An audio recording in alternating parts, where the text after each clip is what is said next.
षटकर्म। षटकर्म दो मुख्य प्राण प्रवाहों ईड़ा और पिंगला के मध्य सामंजस्य स्थापित करते हैं, जिससे शारीरिक और मानसिक शुद्धि एवं संतुलन की प्राप्ति होती है। ये शरीर में उत्पन्न त्रिदोषों वात, पित्त और कफ को भी संतुलित करते हैं। आयुर्वेद एवं हठयोग दोनों के अनुसार इन त्रिदोषों में असंतुलन व्याधि को जन्म देता है। इन षटकर्मों का उपयोग प्राणायाम तथा योग के अन्य उच्च अभ्यासों के पूर्व भी किया जाता है, ताकि शरीर विकार रहित हो जाए तथा आध्यात्मिक मार्ग में अग्रसर होने में बाधा उत्पन्न न करें।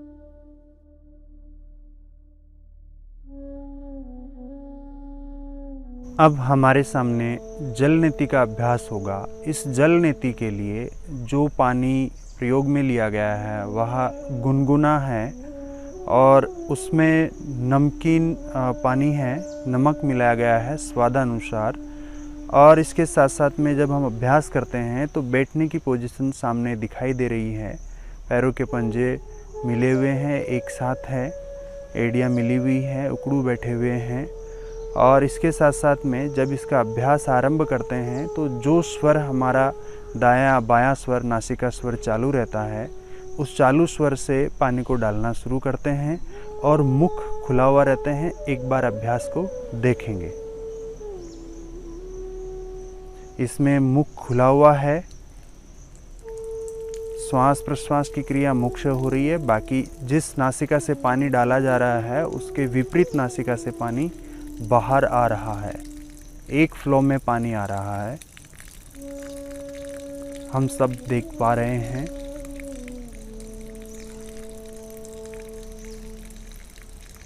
और आप देखिएगा कि जैसे ही एक नासिका से एक पानी के भरे हुए पोट के द्वारा पूरा जलनेती हो जाता है, तो उसके बाद में हम पानी को बाहर निकाल सकते हैं, जिसमें बाद में हम दिखाएंगे कि कपालभाति का प्रयोग भी किया जाता है।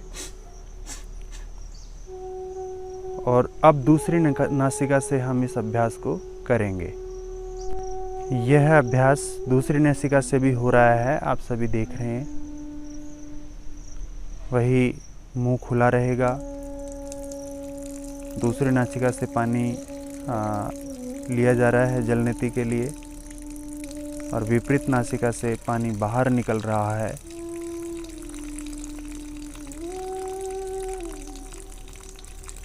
बिना किसी तनाव के।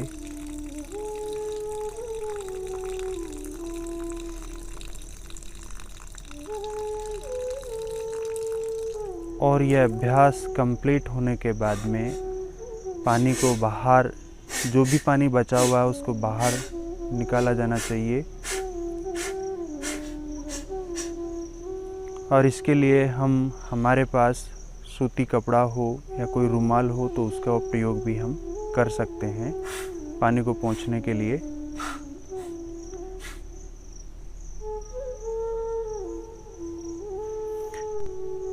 जलनेती पूर्ण होने के बाद में हम कपालभाति के माध्यम से नासिका में जो भी पानी बचा हुआ है उसको बाहर निकाल सकते हैं। फोर्स के साथ, झटके के साथ श्वास को बाहर छोड़ेंगे।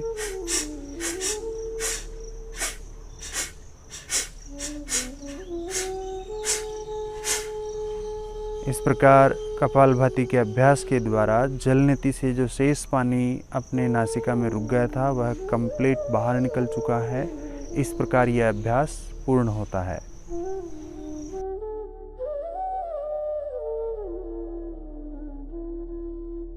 अब हम जो अभ्यास देखने वाले हैं वह कपालभाति का एक प्रकार व्युत्क्रम कपालभाति। इसमें नासिका के द्वारा जल को पिया जाता है, जलपान करके, और मुख के द्वारा बाहर निकाला जाता है, जिसमें जब नासिका के द्वारा जल पिया जाता है तो मुख खुला हुआ रहता है और गर्दन हल्की सी झुकी हुई रहती है, जिसके माध्यम से जल मुख के द्वारा बाहर आता है। अब हम इस अभ्यास को देखेंगे।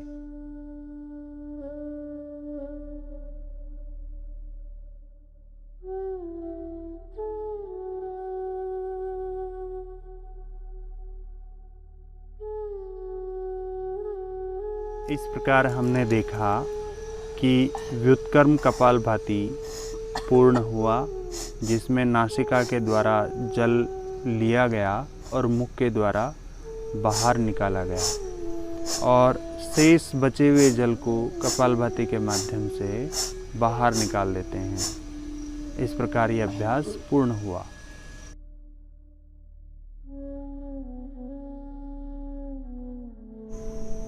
अभी जो हम अभ्यास देखने वाले हैं कपालभाति में, कपालभाति के 3 प्रकार होते हैं घेरंड संहिता के अनुसार, जिसमें शीतकर्म, व्युत्क्रम और वातकर्म कपालभाति। अभी जो अब अभ्यास देखने वाले हैं वह शीतकर्म कपालभाति है, जिसमें मुख से पानी भरा जाता है और हल्का सा गर्दन को लॉक करते हुए नासिका मार्ग से पानी को बाहर किया जाता है। अब हम इस अभ्यास को देखेंगे। ये मुख के द्वारा पानी पिया जा रहा है और कंप्लीट मुख को भरने के बाद में नासिका द्वारा गर्दन को लोक लगाते हुए नासिका द्वारा पानी एक साथ बाहर आ रहा है, जैसा कि अभ्यास में देखा। एक बार और इसको हम देखेंगे।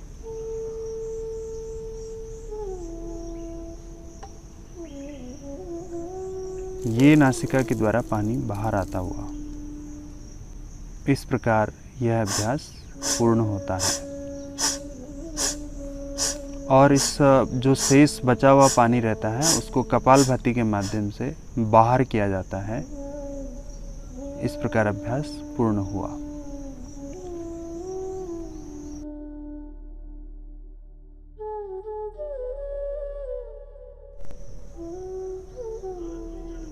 षट कर्म में नेति जो अभ्यास किया जाता है उसमें यह अभ्यास हमारे सामने हो रहा है सूत्र नेति का, जिसमें आजकल रबर का प्रयोग किया जाता है। सूत्र का बहुत कम प्रयोग किया जाता है। इस रबर का जब प्रयोग किया जाता है तो रबर के दो हिस्से होते हैं। एक हिस्सा ओपन रहता है, खुला हुआ, दूसरा बंद रहता है। जो बंद हिस्सा होता है उसको नासिका में डाला जाता है और मुख के द्वारा बाहर निकाला जाता है और रब किया जाता है लगभग 8 से 10 बार। इसी प्रकार दूसरी नासिका से भी डाला जाता है। इस अभ्यास के कंप्लीट होने के बाद में हम एक बार जलनेति का अभ्यास भी करते हैं, जो कि नाक के अंदर कोई भी श्लेष्मा शेष रह जाता है उसको बाहर निकालने के लिए और कंप्लीट नाक साफ हो जाए, इसके लिए किया जाता है। अब हम अभ्यास को देखेंगे।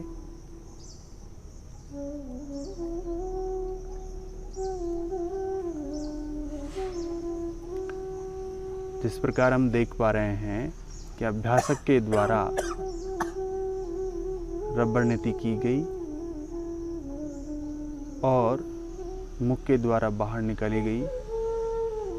इसके साथ साथ में इसको रब किया जा रहा है। दूसरी नासिका से भी हम देखेंगे इस अभ्यास को।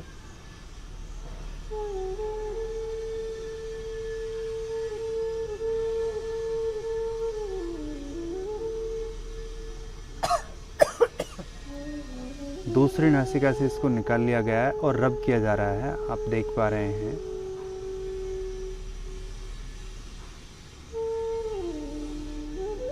इस प्रकार ये अभ्यास कंप्लीट होता है और मुख के द्वारा रबर को बाहर निकाल लिया जाता है और अंतिम में जल नेति का अभ्यास किया जाता है, जो कि नासिका को क्लीन करने के लिए।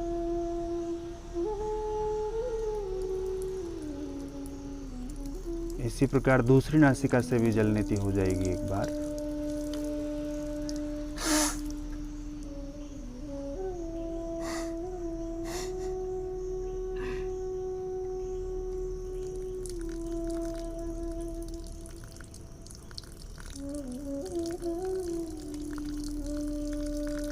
रबर के बाद जो जल नेति की गई, ये कंप्लीट होने के बाद में जो नासिका में शेष पानी बचा हुआ है इसको कपालभाति के माध्यम से बाहर निकाल लेंगे और इस प्रकार यह रबर नीति का अभ्यास पूर्ण हुआ।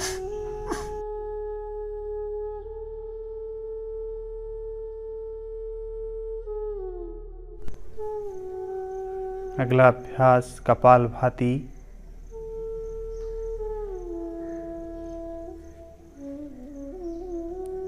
इस अभ्यास में हम फोर्स के साथ श्वास को बाहर छोड़ते हैं। श्वास लेने की क्रिया स्वतः होती है। इस अभ्यास को हम फर्स्ट राउंड में 40 बार करेंगे।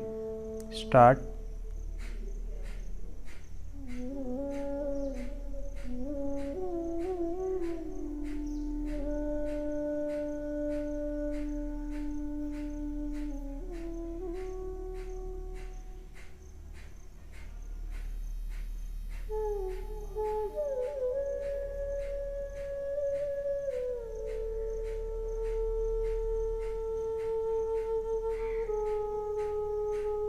चालीस बार कंप्लीट होने के बाद में रोक देंगे और इस अभ्यास के दौरान जो परिवर्तन आए उन्हें महसूस करेंगे।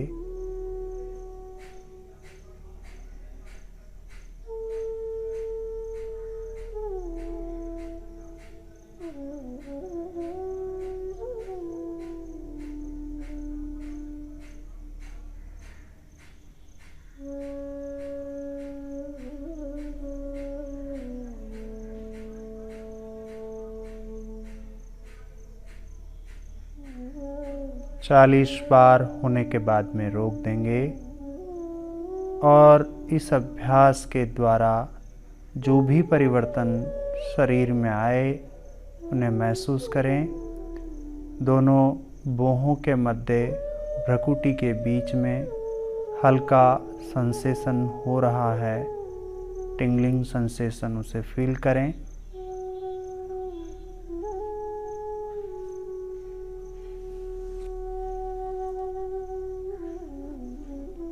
इस प्रकार यह अभ्यास पूर्ण हुआ।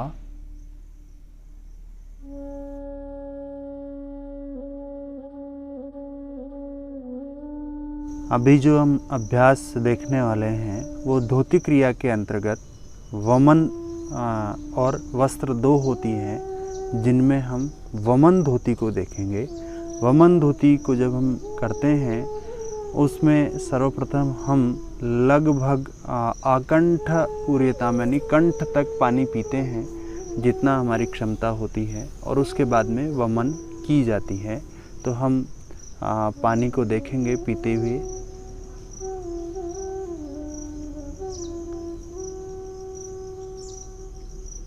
सामने हम देख पा रहे हैं कि गुनगुना पानी, नमकीन पानी, जिसमें पिया जा रहा है लगातार। साधक स्वयं से पानी पुनः पुनः पी रहा है।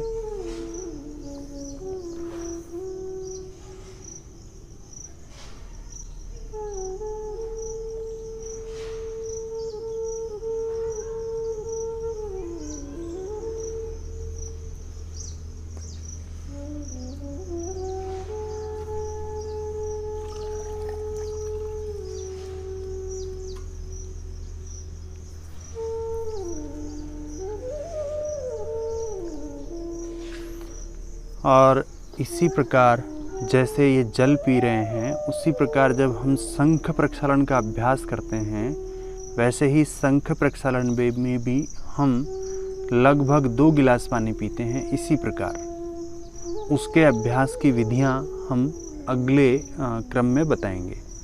ये अभी वमन धोती के लिए चल रहा है। इस प्रकार जब कंठ तक पानी भर जाता है तो अब हम वमन कैसे होता है वो देखेंगे।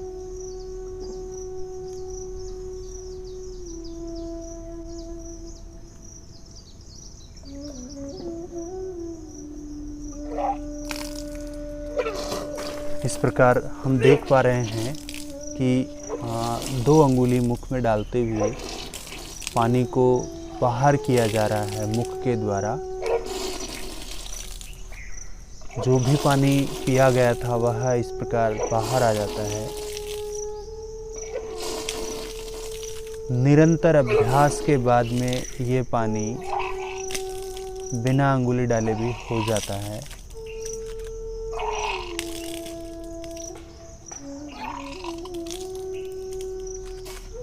इस प्रकार ये अभ्यास पूर्ण होने के बाद में हम कुछ देर विश्राम जरूर करते हैं, क्योंकि इसमें शरीर के अंदर उत्तेजना बढ़ जाती है। इस प्रकार यह अभ्यास यहीं पर पूर्ण होता है।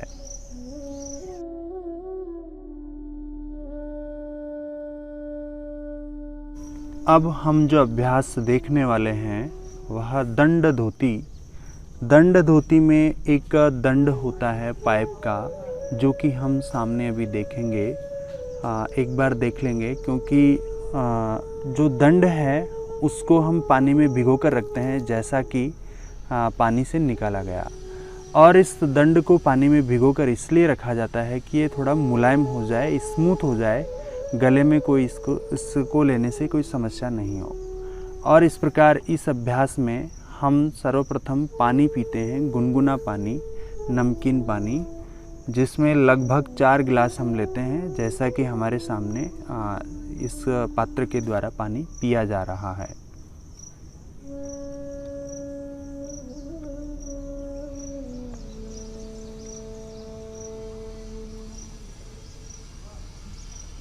इस प्रकार लगभग 4 गिलास हम पानी पी लेते हैं।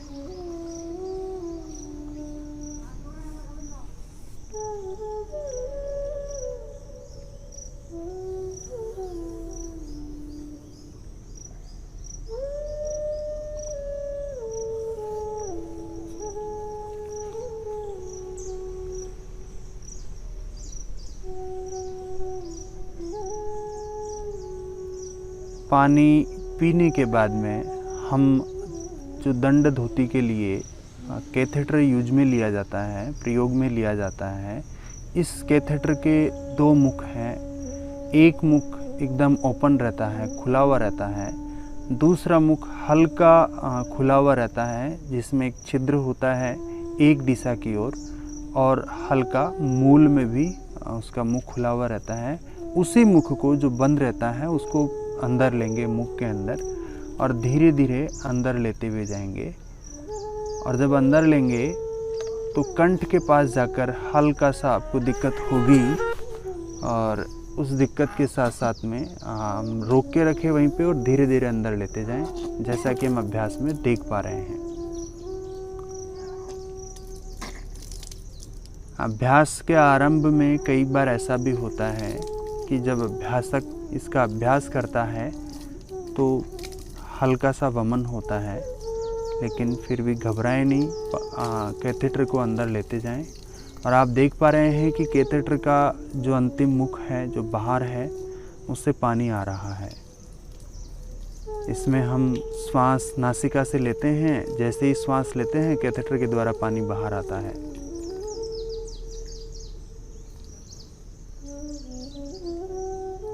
इस प्रकार हम देख पा रहे हैं कि ये पानी कंप्लीट लगभग बाहर आ चुका है। तो इसके करने के बाद में कैथेटर को बाहर निकाल लिया जाता है धीरे धीरे, और ये अभ्यास पूर्ण होने के बाद में हमेशा ध्यान में रखें, थोड़ी देर विश्राम जरूर करें। इस प्रकार ये अभ्यास पूर्ण होता है।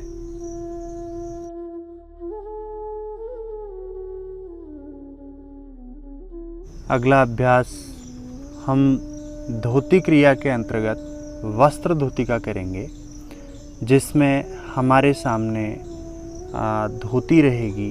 लगभग 22 से 25 फीट लंबी होती है यह धोती, और एकदम मुलायम होती है, और 4 इंच चौड़ी होती है। इस धोती का जो हिस्सा होता है वह एक हिस्से को हम लेते हैं और उसको त्रिकोण के रूप में फोल्ड करते हुए मुख में रखते हैं, और उसके बाद में धीरे धीरे इसको लिया जाता है। और जैसे ही ये कहीं रुकती है तो थोड़ा रुकते हुए पानी का एक घूंट लिया जाता है। सामान्यतः पानी सिंपल और सादा होता है, और इस क्रिया के अंतर्गत अगर फिर भी हमारे से अभ्यास नहीं होता है तो शहद का पानी भी लिया जाता है। इस प्रकार अब हम देखेंगे कि किस प्रकार यह अभ्यास होता है।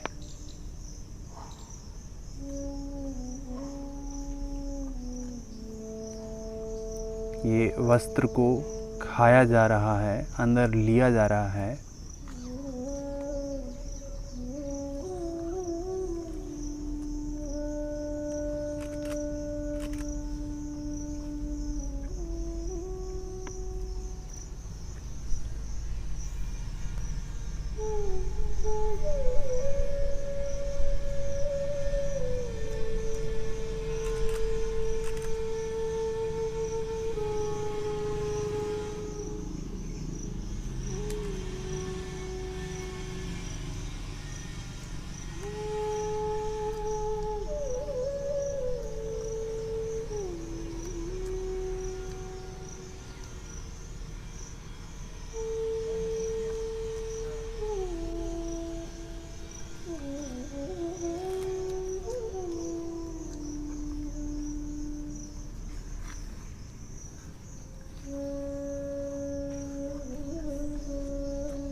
इस प्रकार हम देख पा रहे हैं कि वस्त्र लगभग आधा खाया जा चुका है।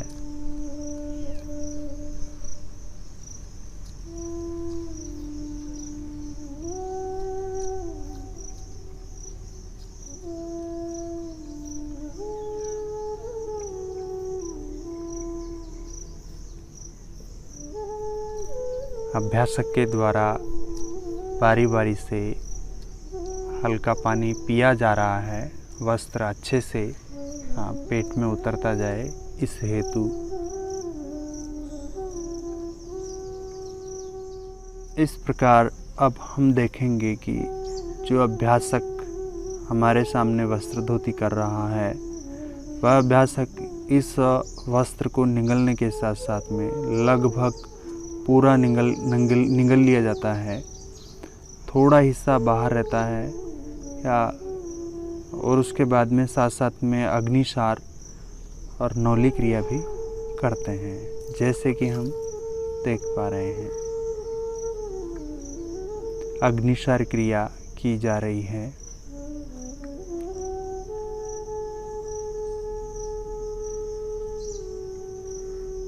और साथ साथ में नौली का अभ्यास भी किया जा रहा है,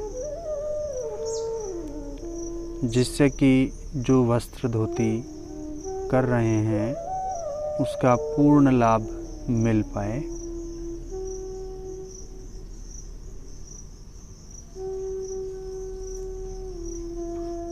और अब हम देखेंगे कि लगभग वस्त्र पूरा निगल लिया जा चुका था। धीरे धीरे बाहर निकालते हैं।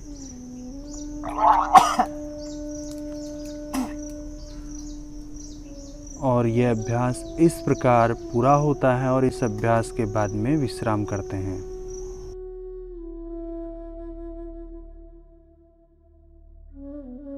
षटकर्म के दौरानी एक अभ्यास अग्निसार क्रिया,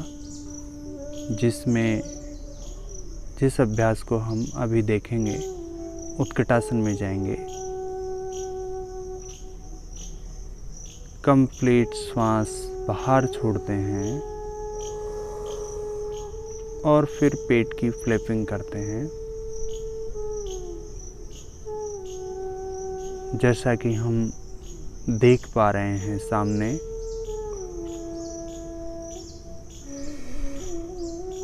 इस प्रकार अपनी यथाक्षमता करने के बाद में अपने स्थान पर आराम की मुद्रा में खड़े हो जाएंगे। इसी अभ्यास को गति के साथ भी किया जाता है, तेज गति के साथ, वो भी हम देखेंगे। उत्कटासन में आते हुए कंप्लीट श्वास बाहर छोड़ते हुए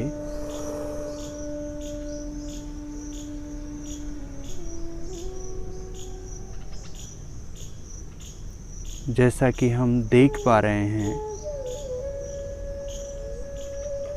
अभ्यास पूर्ण हो जाने के बाद में आराम की मुद्रा में खड़े हो जाएं और कुछ देर विश्राम करते हुए ये अभ्यास इस प्रकार यहीं पर पूर्ण होता है।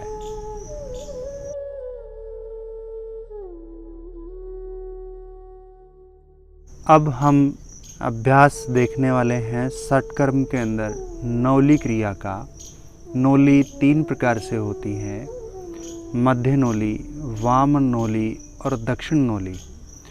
अभी हम अभ्यास को देखेंगे। उत्कटासन में स्थिति होगी और पहले सामने हम देख पा रहे हैं मध्य नौली सामने आएगी। श्वास बाहर निकालते हुए ये नौली बन चुकी है। अब इसका अभ्यास हम वाम नौली के साथ देखेंगे।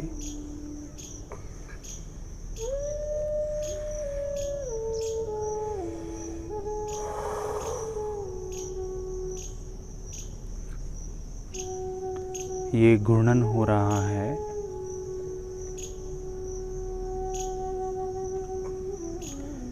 इसी अभ्यास को हम दक्षिण नौली के रूप में भी देखेंगे।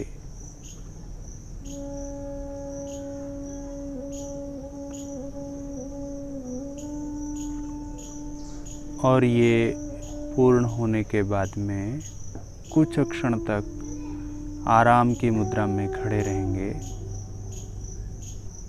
इस प्रकार यह अभ्यास पूर्ण होता है।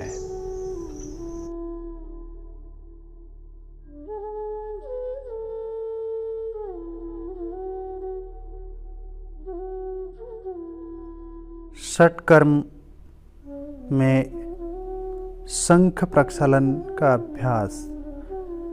शंख प्रक्षालन में जैसा कि हमने वमन धोती में देखा था, गुनगुना पानी और उसमें नमक डाला जाता है स्वाद अनुसार।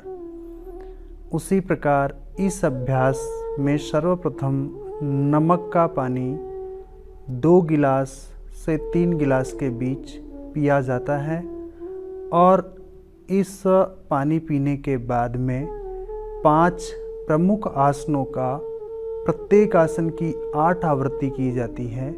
इस प्रकार इन आसनों का अभ्यास किया जाता है।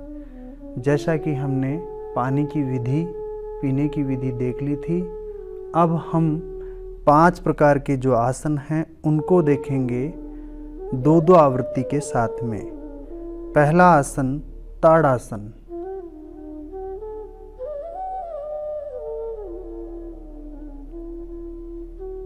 इस प्रकार श्वास लेते हुए ऊपर उठते हैं, एड़ियाँ ऊपर उठती हैं पैरों के पंजों पर, श्वास छोड़ते वापस आते हैं, फिर से ऊपर जाते हैं। इस प्रकार ये आवृत्ति 8 बार होती है, लेकिन यहाँ हम 2-2 बार देख रहे हैं। अगला अभ्यास दूसरे प्रकार का आसन त्रियक ताड़ासन, यहीं से देखेंगे। पैरों में अंतर, श्वास लेते हुए हाथ ऊपर, श्वास छोड़ते हुए बाईं ओर झुकते हुए, श्वास लेते हुए वापस और श्वास छोड़ते हुए दूसरी साइड में झुकते हुए। एक बार और।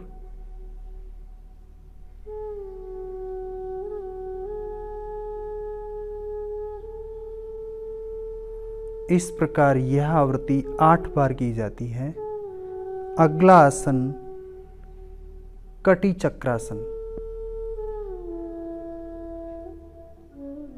इसकी भी 2 आवृत्ति हम यहाँ पर देखेंगे।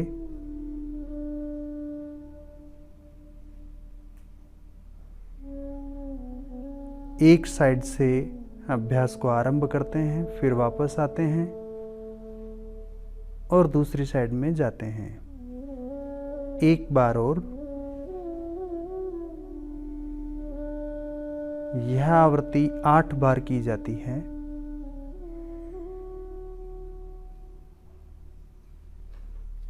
रोक दीजिए। यहाँ हमने केवल 2 से 3 बार दिखाई है। जब अभ्यास हम करते हैं तो 8 बार इस आवृत्ति को करते हैं।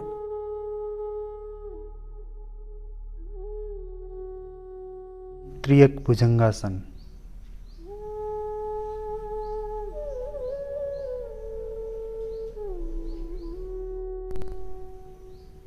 भुजंगासन में जाते हुए बाईं ओर नज़र घुमाइए और विपरीत पैर की एड़ी को देखिए। इसी प्रकार दाईं ओर नज़र घुमाइए, विपरीत पैर की एड़ी को देखिए। इसी प्रकार 2 आवृत्ति और करेंगे।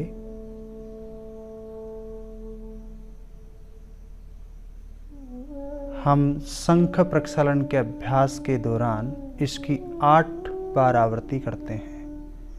अगले आसन के लिए तैयार रहें। यह आसन 3 आवृत्ति के साथ ही यहाँ पूर्ण हो रहा है।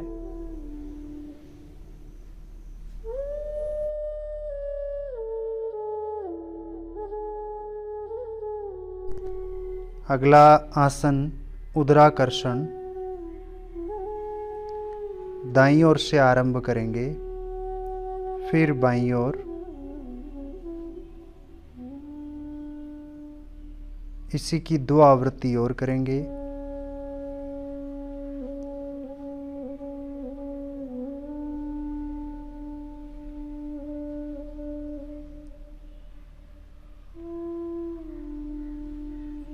इस प्रकार इस अभ्यास को शंख प्रक्षालन के दौरान 8 बार किया जाता है।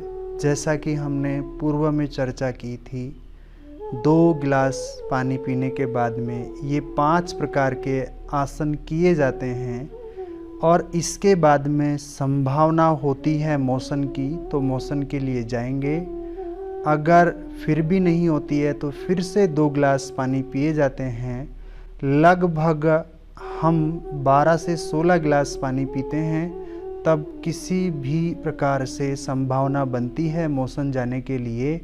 और शंख प्रक्षालन में हमारे आहार नाल से लेकर गुदा द्वार तक पूरी जो संरचना होती है वह शंख की तरह होती है और उसको प्रक्षालन यानी उसको धोया जाता है। तो इस पूरे आहार नाल से गुदा द्वार तक का जो पूरा मार्ग है उसको धोने के लिए उस प्रक्रिया का नाम है शंख प्रक्षालन। इस प्रकार यह अभ्यास होता है।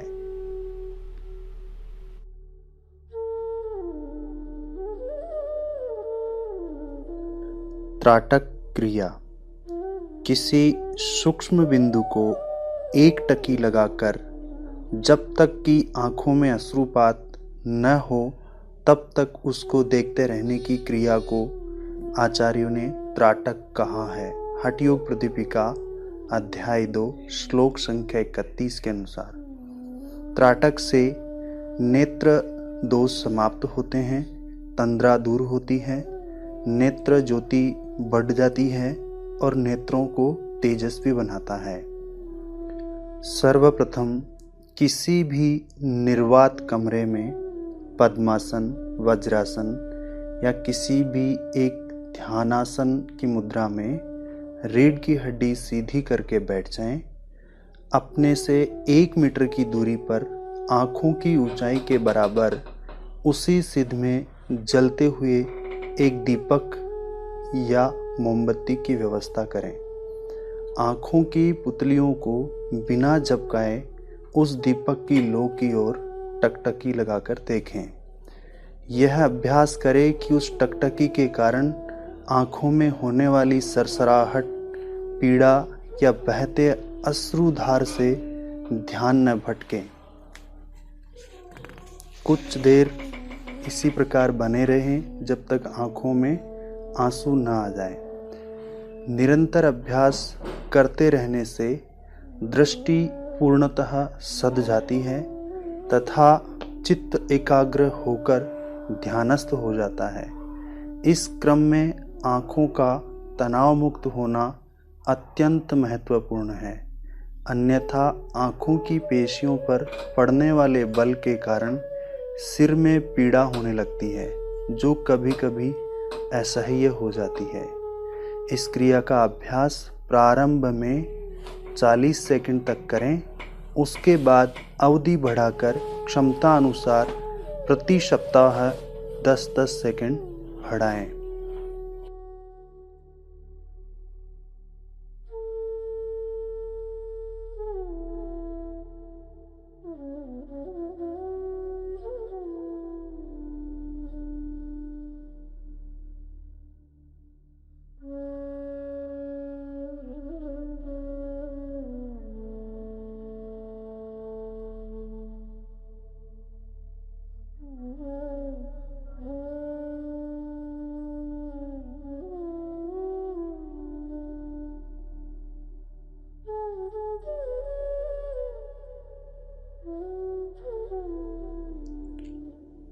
अंतिम में धीरे से दोनों हाथों का घर्षण करते हुए दोनों हाथों की कटोरी नुमा स्थिति बनाते हुए चेहरे पर रखिए और पूरे चेहरे पर दोनों हाथों को सहलाते हुए मंद मुस्कान के साथ दोनों आंखें खोलिए।